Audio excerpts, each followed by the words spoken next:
Hello and welcome to the Twitcher Life podcast, the show that talks all about birds and bird watching. I am the president of Twitcher Life, Arnolf.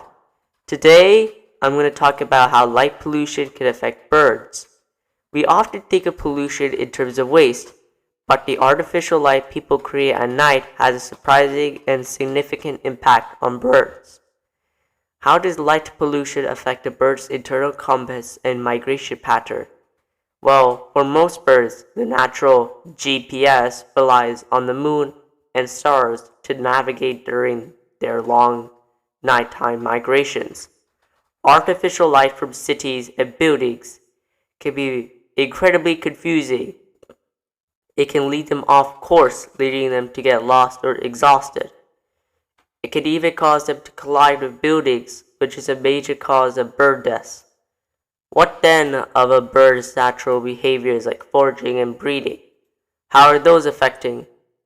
Artificial light can disrupt these essential behaviors. For example, some birds may start singing early in the morning because they are tricked into thinking the sun is rising sooner. This could be upsetting their natural rhythms, especially during crucial breeding seasons.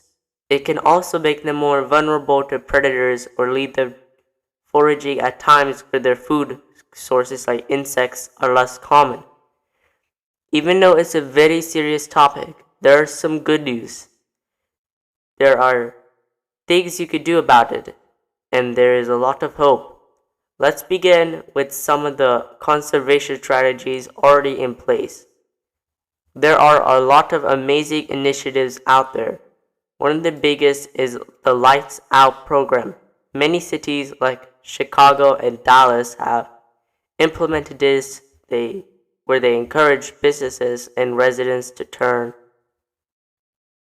off their non-essential lights during peak bird migration seasons in the spring and fall. This simple action can save thousands of birds. What can the everyday person do at home to help? You can make a huge difference in your own backyard.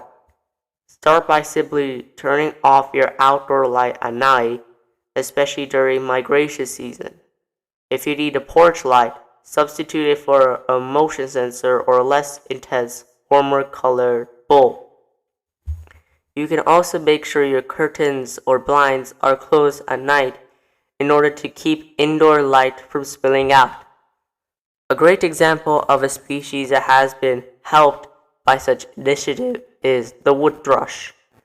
This migratory songbird, which relies on dark skies, is particularly vulnerable to light pollution.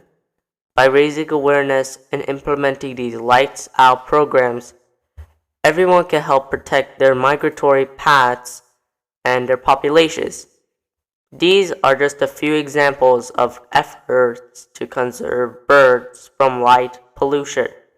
By working together, from large-scale cities initiatives to small changes at home, everybody can contribute to the survival of these unique and important birds.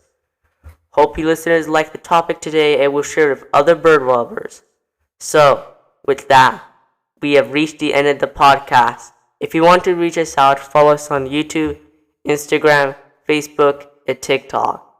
The channel name is Twitcher Life. Thank you so much for listening. Peace!